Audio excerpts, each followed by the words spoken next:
ስለ ኢትዮጵያ የተፈጥሮ ጋዝ ስናወራ ስለ አንድ ትንሽ የኃይል ምንጭ እያወራን አይደለም።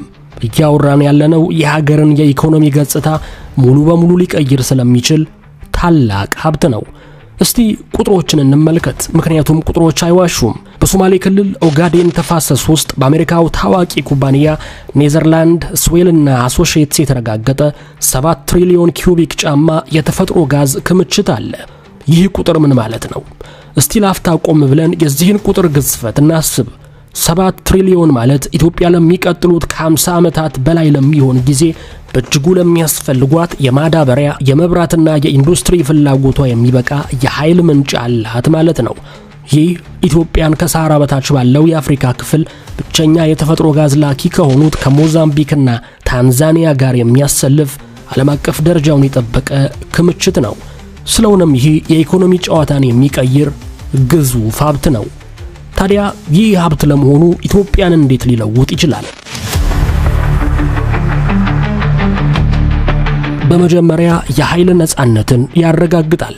ኢትዮጵያ በየዓመቱ ከ4 ቢሊዮን ዶላር በላይ የሆነ ውድ የውጭ ምንዛሪ አውጥታ ከውጪ ነዳጅ ታስገባለች። ይህ ገንዘብ ለትምህርት ቤቶቻችን፣ ለሆስፒታሎቻችንና ለሌሎች መሰረተ ልማቶች መዋል ሲገባው የውጭ ሀገራትን የነዳጅ ኩባንያዎች ኪስ ይሞላል። ስለሆነም ልክ እንደ ወደብ ኪራይ ሁሉ ይህ የኢኮኖሚ ደም መፍሰስ አሁን ሊቆም ነው። የተፈጥሮ ጋዝ ማምረት ሲጀመር የሀገር ውስጥ መኪናዎች፣ ከባባድ ተሽከርካሪዎችና ኢንዱስትሪዎች ከውጭ በሚገባ ውድ ነዳጅ ፋንታ በሀገር ውስጥ በሚመረት ርካሽና ንጹህ ጋዝ ይንቀሳቀሳሉ። ይህ ማለት በየዓመቱ 4 ቢሊዮን ዶላር በሀገራችን ግምጃ ቤት ውስጥ ይቀራል ማለት ነው። በሁለተኛ ደረጃ የግብርና አብዮትን ይፈጥራል። ሁላችንም እንደምናውቀው ኢትዮጵያ የግብርናና የአርሶ አደር ሀገር ናት።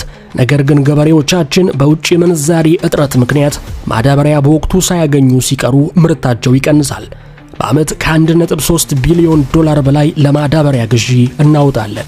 የተፈጥሮ ጋዝ ደግሞ የዩሪያና ሌሎች ናይትሮጅንን መሰረት ያደረጉ ማዳበሪያዎች ዋነኛ ግብዓት ነው። መንግስት ከሰሞኑ ከናይጄሪያው ዳንጎቴ ግሩፕ እንዲሁም ከዚህ ቀደም ከሞሮኮው ኦሲፒ ግሩፕ ጋር የገባው ስምምነት ይህንን ጋዝ ተጠቅሞ በሀገር ውስጥ ማዳበሪያ ለማምረት ያስችላል። በሶማሌ ክልሏ ጎዴ ከአፍሪካ ግዙፍ የማዳበሪያ ፋብሪካዎች ዋናው በቅርቡ ግንባታው ይጀምራል ተብሎ ይጠበቃል።